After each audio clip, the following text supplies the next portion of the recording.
Hello दोस्तों, स्वागत है आपका sociology classes bye Rajput Sunny के हमारे यूट्यूब चैनल पे।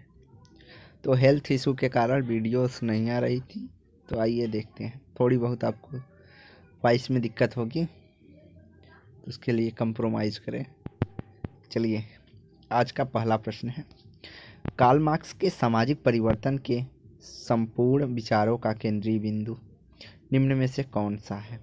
उत्पादन के साधन, उत्पादन की शक्तियाँ, उत्पादन के संबंध या वर्ग चेतना? कार्ल मार्क्स के सामाजिक परिवर्तन अर्थात कार्ल मार्क्स मानते हैं जब उत्पादन के साधनों में परिवर्तन होता है तभी सामाजिक परिवर्तन होता है। अगला विश्वास है आदिवासी ज्ञान, परिचित अनुभवात्मक ज्ञान, न सच और न ही झूठ, व्यवहारिक ज्ञान। तो इसका राइट आंसर बी हो जाएगा, परिचित अनुभवात्मक ज्ञान। अगला जिस ज्ञान पर परिचित अर्थात अनुभव प्राप्त होता है उन लोगों पर अर्थात उस पर विश्वास करने से विश्वास होता है। निम्न में से कौन सा सामाजिक तथ्य नहीं है? मूर्त तथ्य, अमूर्त तथ्य, कानाफूसी या अज्ञात तथ्य? तो इसका राइट आंसर डी हो जाएगा। जो तथ्य ज्ञात ही नहीं रहेगा तो उसे सामाजिक तथ्य नहीं कहेंगे। अगला निम्नलिखित में से कौन सी सामाजिक भूमिका नहीं है? एक आदिवासी पुजारी द्वारा बलि देने का कृत्य, एक वकील द्वारा अपने गवाह को तैयार करना, एक कलाकार द्वारा फिल्म में हिंसा का अभिनय करना, या एक राजनेता द्वारा उपदेश देना? इसका राइट आंसर हो जाएगा सी, एक कलाकार द्वारा फिल्म में हिंसा का अभिनय करना। यह एक व्यक्तिगत कृत्य में लिया जाता है। सॉरी, यह व्यक्तिगत रूप में लिया जाएगा, तो इसका राइट आंसर सी हो जाएगा।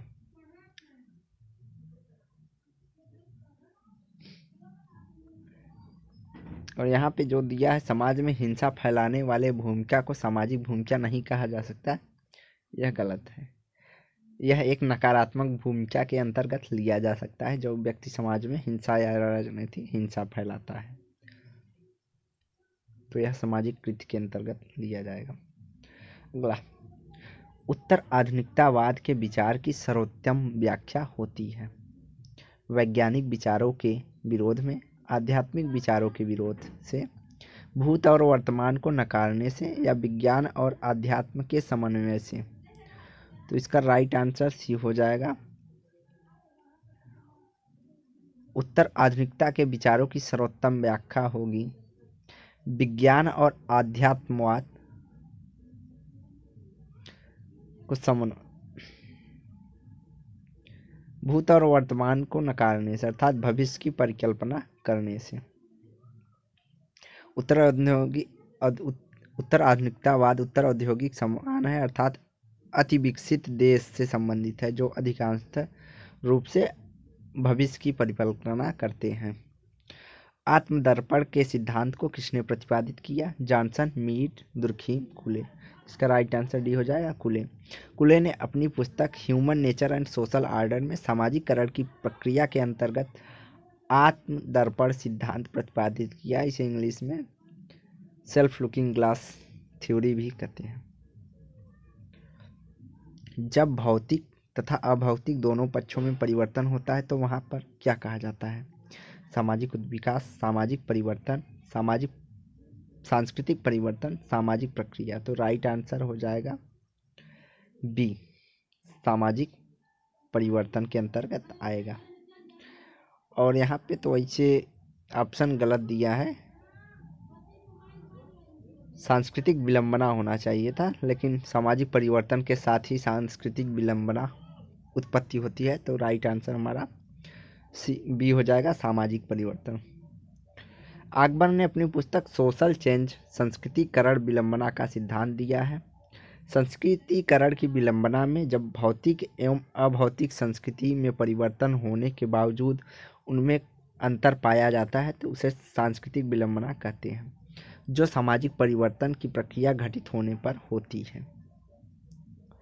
वह प्रक्रिया अर्थात भौतिक चीज़ों में तेजी से परिवर्तन होता है, जबकि विचारों एवं मूल्यों में परिवर्तन धीरे धीरे होता है। वह प्रक्रिया कौन सी है जो प्रक्रिया व आस्था दोनों है? संस्कृतिकरण, आधुनिकीकरण, परसंस्कृतिकरण या सात्मीकरण? तो इसका राइट आंसर डी हो जाएगा, सात्मीकरण। प्रक्रिया व आस्था दोनों है, अवस्था दोनों है, स्टेज की बात कर रहा है। तो राइट आंसर डी हो जाएगा, प्रक्रिया व अवस्था दोनों है, सात्मीकरण। सात्मीकरण के अंतर्गत जब हम किसी संस्कृति को अपने पूर्णतः अपने मूल्यों को भुलाकर समाहित कर लेते हैं या दूसरे मूल्यों का पालन करने लगते हैं और अपने मूल्यों को भुला देते हैं, तो इसे सात्मीकरण कहते हैं। सात्मीकरण एक सहयोगी सामाजिक संस्कृति एकीकरण की प्रक्रिया है जिसके साथ अंतिम अवस्था भी है, जबकि प्रथम अवस्था सहयोग होती है। उस वक्तव्य को इंगित करें जो सत्य नहीं है। पूंजीवाद की उपज एक संस्कृति विहीन सभ्यता है। पूंजीवाद की उपज एक सभ्यता विहीन संस्कृति है, या पूंजीवाद ने प्रगति को उत्प्रेरित किया है, या पूंजीवाद ने मालिक एवं मजदूर के बीच अंतर बढ़ाया है। तो इसका राइट आंसर ये हो जाएगा, पूंजीवाद की उपज एक संस्कृति विहीन सभ्यता नहीं है। बाकी तीनों कथन सत्य है। पूंजीवाद की उपज सभ्यता विहीन संस्कृति हो सकती है।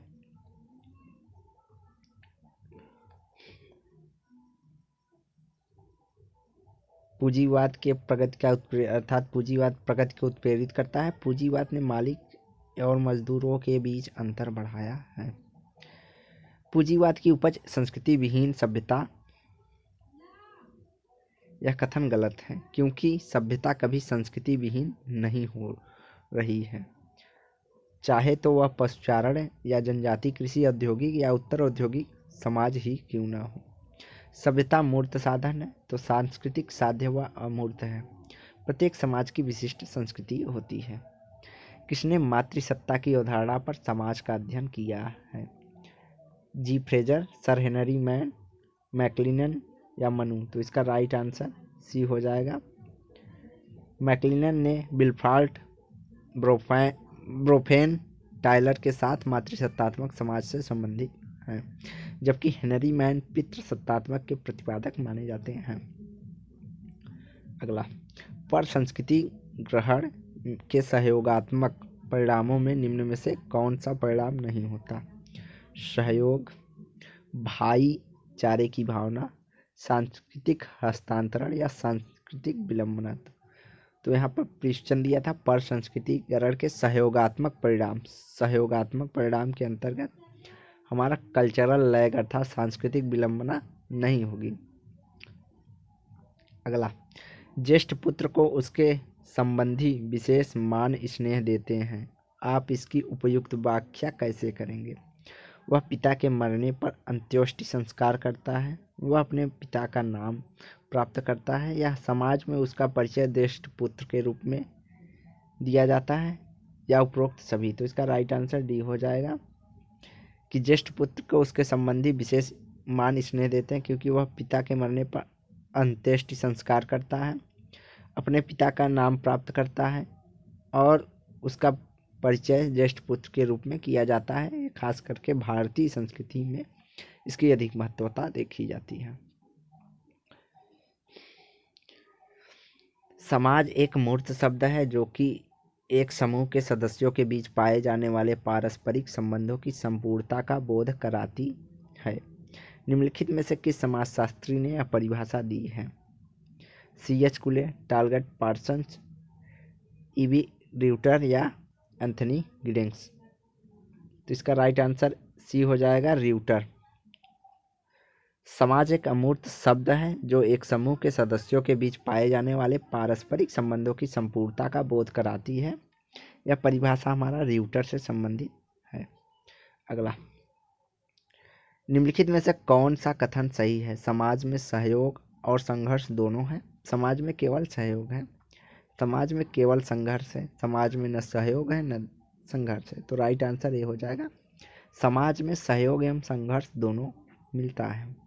मनुष्य की अंतःक्रियाओं को दो भागों सहयोगात्मक एवं असहयोगात्मक में बांटा जा सकता है, अतः किसी एक में की समाज की कल्पना नहीं की जा सकती। केवल सहयोग ही सहयोग होगा ऐसा नहीं हो सकता। सहयोग और संघर्ष दोनों पाया जाता है। निम्नलिखित में से कौन सा समिति का उदाहरण है? गिरजाघर, श्रमिक संघ, विवाहित व्यक्ति, परिवार। तो राइट आंसर बी हो जाएगा, श्रमिक संघ। निम्नलिखित में से सांस्कृतिक समाजशास्त्र पुस्तक लिखी है? Ginsberg, Bottomore, Spencer, Gillin and Gillin. तो सांस्कृतिक समाजशास्त्र पुस्तक गिलिंग एंड गिलिंग से संबंधित है, जबकि बाटोमेर ने एलिट्स एंड सोसाइटी सोशियोलॉजी तथा स्पेंसर ने social statics first principle of sociology नामक पुस्तकें लिखी हैं।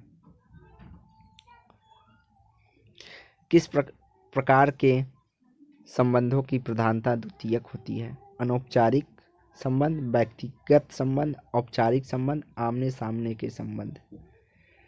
तो औपचारिक संबंध हमारा द्वितीयक समाजों में पाया जाता है, अर्थात नगरीय समाज की विशेषता औपचारिक संबंध होती है।